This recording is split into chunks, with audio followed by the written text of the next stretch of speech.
एक और बड़ी खबर आपको बता दें, रक्षा मंत्री राजनाथ सिंह से मुलाकात करने के लिए पहुंचे हैं हनुमान बेनीवाल।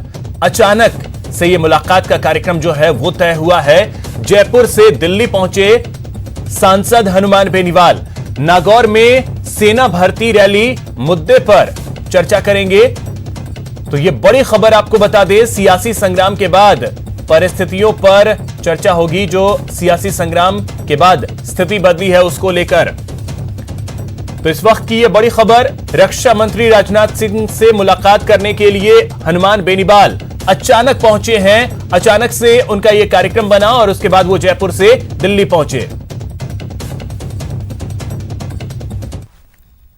यहां रुकेंगे एक छोटे से ब्रेक के लिए।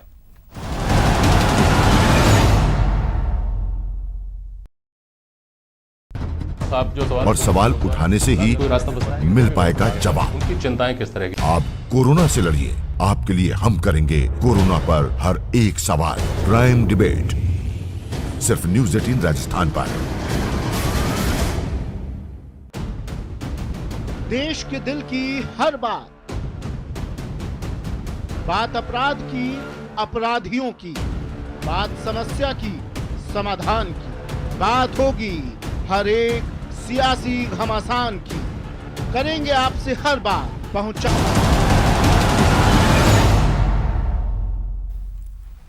चलिए अब देखते हैं फटाफट अंदाज में खबरें। बिजली बिल के मुद्दे पर बीजेपी आज प्रदेश भर में सरकार के खिलाफ प्रदर्शन कर रही है। बीजेपी ने बढ़ी हुई बिजली दरें वापस लेने और 4 महीने का बिजली बिल माफ करने की मांग की। उदयपुर में भी नेता प्रतिपक्ष गुलाब चंद कटारिया के नेतृत्व में बीजेपी कार्यकर्ताओं ने जोरदार प्रदर्शन किया। बीजेपी कार्यकर्ताओं ने कोरोना काल के 4 महीने की बिजली बिल माफी और बढ़ी हुई बिजली दरें वापस लेने की मांग की। अजमेर में बिजली के 4 महीनों के बिलों को माफ करने की मांग को लेकर बीजेपी ने प्रदर्शन किया और सद्बुद्धि यज्ञ किया। बिजली बिल को लेकर हल्लाबोल के दौरान अजमेर के हाथीभाटा पावर हाउस पर सोशल डिस्टेंसिंग की जमकर धज्जियां उड़ती नजर आई। डूंगरपुर जिले में भी बीजेपी कार्यकर्ताओं ने प्रदर्शन किया। प्रदर्शन के दौरान कार्यकर्ताओं ने कांग्रेस सरकार के खिलाफ जमकर नारेबाजी की। अलवर में बीजेपी के धरना प्रदर्शन में सोशल डिस्टेंसिंग की जमकर धज्जियां उड़ाई गई। इसके बारे में जब न्यूज़ 18 राजस्थान ने बीजेपी के जिला अध्यक्ष संजय नरूका से सवाल किया तो संजय ने कहा कि उन्होंने पहले ही सभी पदाधिकारियों और कार्यकर्ताओं को सोशल डिस्टेंसिंग और कोविड-19 के गाइडलाइन के पालना के निर्देश दिए थे। न्यूज़ 18 राजस्थान के सवाल पूछने के बाद जिला अध्यक्ष ने तुरंत धरना स्थल पर बैठे हुए कार्यकर्ताओं से सोशल डिस्टेंसिंग की पालना करवाई। श्रीगंगानगर में बीजेपी कार्यकर्ताओं ने बिजली विभाग के कार्यालय पर जमकर नारेबाजी की और लॉकडाउन के दौरान कृषि और घरेलू बिजली बिल माफ करने की मांग की। कोटा में भी बीजेपी देहात की ओर से ताथेड़ GSS पर बिजली की दरें कम करने की मांग की गई और किसानों के बिल माफ करने की मांग को लेकर प्रदर्शन किया गया। भरतपुर में भी बीजेपी ने बिजली बिल को लेकर विरोध प्रदर्शन किया। उन्होंने चेतावनी दी कि पिछले 4 महीने के बिल माफ नहीं किए गए तो उग्र आंदोलन किया जाएगा। भरतपुर में सांसद रंजीता कोली ने बिजली बिलों और गलत तरीके से भरी जा रही VCR को लेकर सहायक अभियंता को सीएम के नाम ज्ञापन सौंपा। बूंदी जिले में भी बीजेपी कार्यकर्ताओं ने बिजली कार्यालय और ग्रिड पर धरना देकर विरोध जताया। भीलवाड़ा में भी बीजेपी कार्यकर्ताओं ने बिजली बिल माफी की मांग को लेकर जमकर प्रदर्शन किया। बीजेपी पदाधिकारियों ने चेतावनी दी कि मांग नहीं मानी गई तो उग्र आंदोलन किया जाएगा। दौसा में बीजेपी कार्यकर्ताओं ने बिजली निगम कार्यालय के बाहर प्रदर्शन किया और सरकार से बिजली बिल माफ करने की मांग की। कोटा जिले में बारिश के मौसम में सड़कों पर हालात खराब हो गए हैं। मामले को लेकर कांग्रेस कमेटी के देहात जिला उपाध्यक्ष हरिप्रकाश शर्मा ने टोल प्लाजा प्रशासन को चक्का जाम करने की चेतावनी दी। कोरोना काल में निजी स्कूलों के ऑनलाइन क्लासेस के नाम पर वसूली जा रही फीस के विरोध में आज अभिभावक संघ ने स्वैच्छिक राजस्थान बंद का आह्वान किया। लॉकडाउन में बिना पढ़ाई फीस लेने के विरोध में अजमेर में अभिभावकों ने नारेबाजी की और राज्य सरकार से निजी स्कूलों के खिलाफ कार्रवाई की मांग की। नो स्कूल नो फीस की मांग को लेकर भीलवाड़ा बंद का मिलाजुला असर देखने को मिला। शहर में कुछ दुकानें खुली तो कुछ बंद रहीं। धौलपुर जिले में बीजेपी के कार्यकर्ता और पदाधिकारियों ने कांग्रेस सरकार के खिलाफ जमकर प्रदर्शन किया और जमकर नारेबाजी की। झालावाड़ के आमेट कस्बे में भी बीजेपी कार्यकर्ताओं ने बस स्टैंड के पास प्रदर्शन किया और नारेबाजी की। राजसमंद में भी बिजली के मनमाने बिलों के खिलाफ बीजेपी ने प्रदर्शन किया और सरकार को आंदोलन की चेतावनी दी। बारां में बिजली के बढ़ते दामों को लेकर बीजेपी ने हल्ला बोल कार्यक्रम चलाया, जिसके तहत उन्होंने ऊर्जा मंत्री का पुतला फूंका। दौसा में वेतन भत्तों का भुगतान करवाने को लेकर कर्मचारी महासंघ जिलाध्यक्ष ओम प्रकाश शर्मा ने मुख्यमंत्री के नाम ज्ञापन सौंपा। झुंझुनू में जेईई और नीट परीक्षा को स्थगित करवाने की मांग को लेकर एनएसयूआई का क्रमिक अनशन जारी है।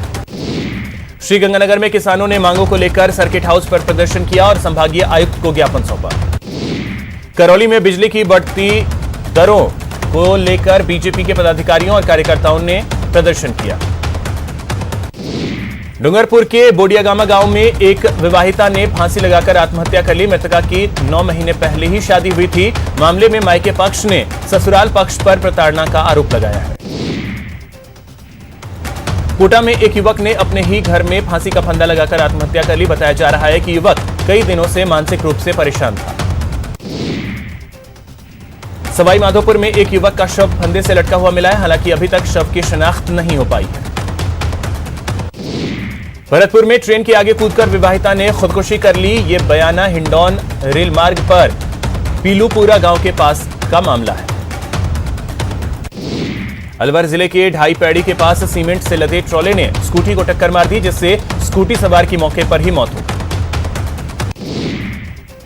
अजमेर के क्लॉक टावर थाना इलाके के मलूसर रोड पर चोरों ने एक मकान को अपना निशाना बनाया और हजारों की संपत्ति पर हाथ साफ कर दिया। कोटा के बपावर पुलिस ने लूट की कोशिश करने के मुख्य आरोपी को हथियार के साथ गिरफ्तार कर लिया।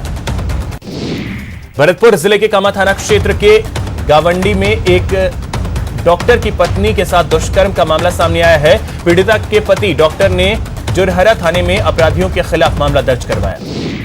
अलवर के बानसूर में बदमाशों ने जीप से शराब के ठेके का शटर तोड़ दिया। इस घटना में दुकान में मौजूद कर्मचारी बाल बाल बच गया। अलवर के मुंडावर में कृष्ण भक्त अली बख्श पैनोरमा में बदमाशों ने जमकर तोड़फोड़ मचाई। जोधपुर के देचू में पुलिस ने 2 लोगों के कब्जे से 10 किलो अवैध काला विस्फोटक बरामद किया है और दोनों आरोपियों के खिलाफ मुकदमा दर्ज कर जांच शुरू कर दी है।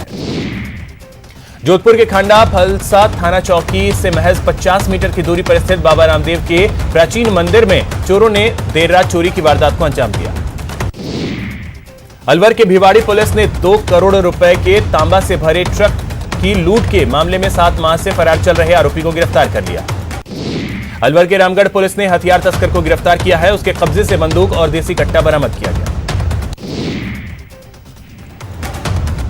दौसा के बांदीकुई इलाके के हरिपुरा गांव में एक ही परिवार के 4 लोगों की फूड पॉइजनिंग की वजह से तबीयत खराब हो गई।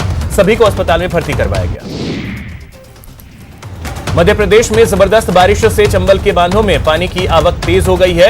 ऐसे में चंबल के गांधी सागर बांध, राणा प्रताप सागर बांध, जवाहर सागर और कोटा बैराज डैम से लगातार पानी की निकासी की जा रही है। मध्य प्रदेश में लगातार बारिश के कारण कोटा जिले में कालीसिंध, पार्वती और चंबल नदियां उफान पर हैं।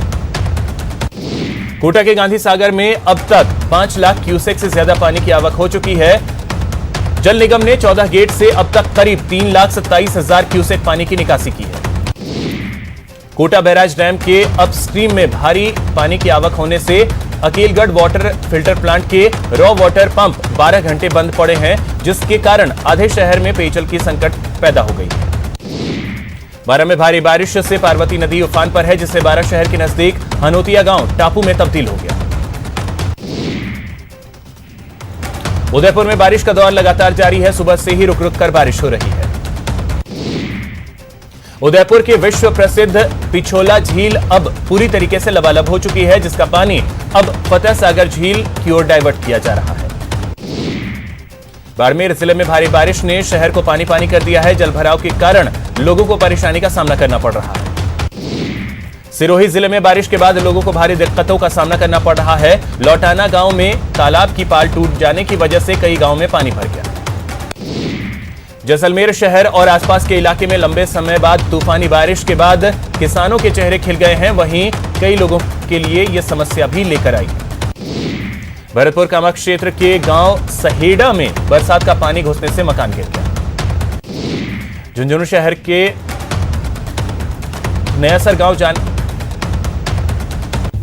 एक बड़ी खबर इस वक्त की आपको बता दें। ये बड़ी